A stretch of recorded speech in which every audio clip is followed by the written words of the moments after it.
ideas on why these shoes tend to be, I mean, they're better than even being barefoot and using boots, right? I think so. But, you know, it's just such a forgiving shoe. I think the foot just kind of relaxes.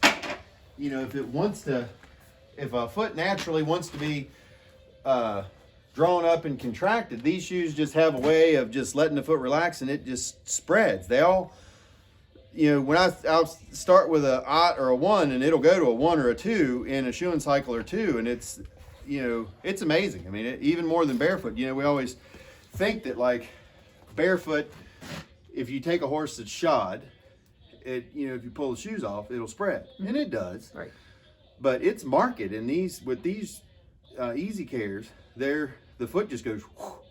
I mean, so much so that you got to like watch after you've had them in a couple times. The sensitive tissue like moves a little bit. Right. And you know the foot. You know I think a foot when it expands, the sensitive structure does it first. It goes whoosh, out like this, and then the hoof structure, which is more rigid, has to catch up. So for a while, I think you have like half as much margin of error as far as like where you put your nails. So you get a hot nail more often. I've never had a hot nail, but it's, you know, I've had to pull it because the horse is like uncomfortable. Right. You know what I mean? Like closer. Pressure. It's, yeah, pressure. Yeah. And so you got to watch out for that because the hoof itself is just, you know, it's like getting bigger inside your own coat. You know, the coat didn't get any bigger, but then the whole foot just, then the next time, the subsequent time they come around, the hoof, the whole thing's bigger and everything's back the way it should be. You just have a bigger foot. Right. So that's fun.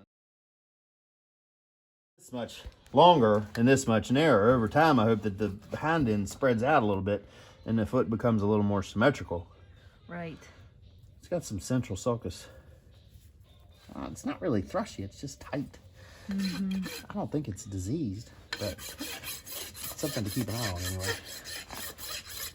So having some good hoof protection on this foot might help that open up a little bit more so that this... Yeah, exactly. Since this foot's been barefoot, it's certainly not spread any. Right. So now, my prediction is going to be that we'll put the plastic shoe on there, and next time we come back, the narrower part of the foot will be out a little bit. Right. Is what I hope. And that's what you found in other clients that you put these shoes on? Oh, yeah. Just probably 90% of them. You know, if they've got like, say on the ground surface, your heel structure is narrower than where your first nail hole would be. These shoes, like they go out to where it's like a nice fuller foot, and the frog underneath it is happier, fuller, doing a better job of concussion reduction. So it like I said, it seems like the EasyCare shoe does a better job with the, you know, natural spreading of a horse's foot than even barefoot, which we usually consider to be the most natural. But right. You know, how long have you been using these shoes? It's like 2 years now. And I've got like 25, 30 horses in them, like all over, you know, 3-4 counties for all kinds of different pathologies. There's horses that are working that were like semi-retired and went back to hunter jumpers and happy doing it, you know, after we put a ton of other stuff on them, all kinds of pads and shoes and whatnot, you know, it's the concussion reduction. You know, the whole shoe is just so concussion reduction. If you have arthritic condition, I haven't found anything better myself, but I don't know everything. You know, it's like I always say, I'm 80% sure of everything I say, but there's always that 20% out there that doesn't count, you know? So, right. But yeah, I've been tickled with them.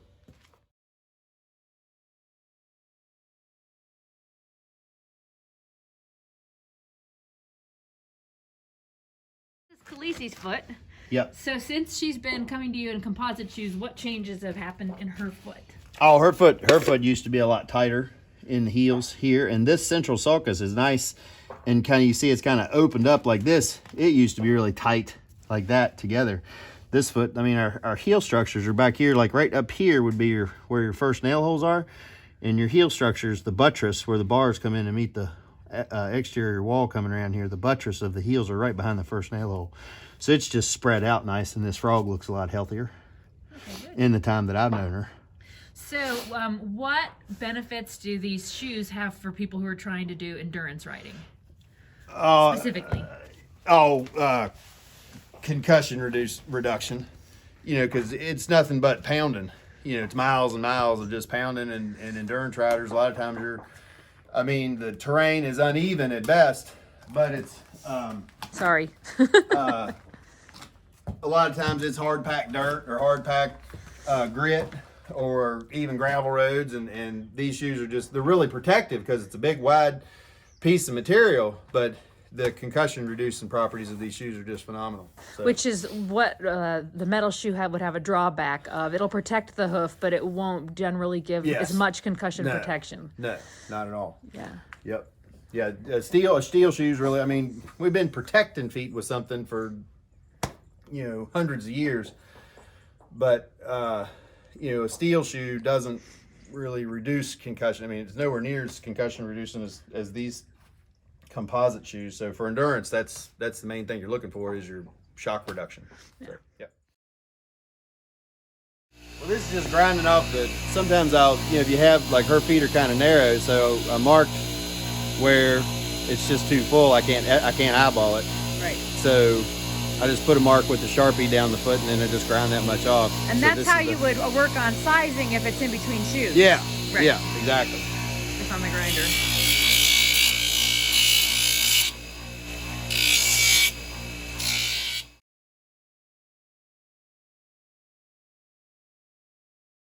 You hot shoe and you shape shoes on the anvil, you set your clips because your walls are like that, and so you set your clips and then you burn your clips to match the angle of that wall. Well, these clips are spring steel, so they're really hard. So you obviously can't heat them up, and you can't just set the shoe on the foot and bash it in with your hammer. That's too much trauma on the foot.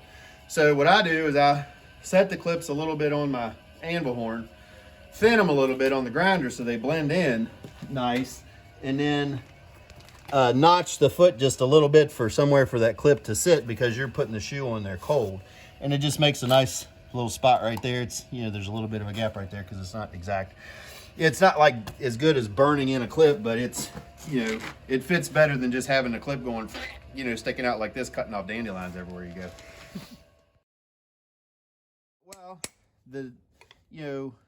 the groove is a little deeper than the height of the nail, so you gotta set the nail head down into the shoe. So this is just a piece of bar stock with a little parrot beak on it and a mouth there to get down on the nail, and then you just whack it a couple of times and that sets the nail down in the shoe.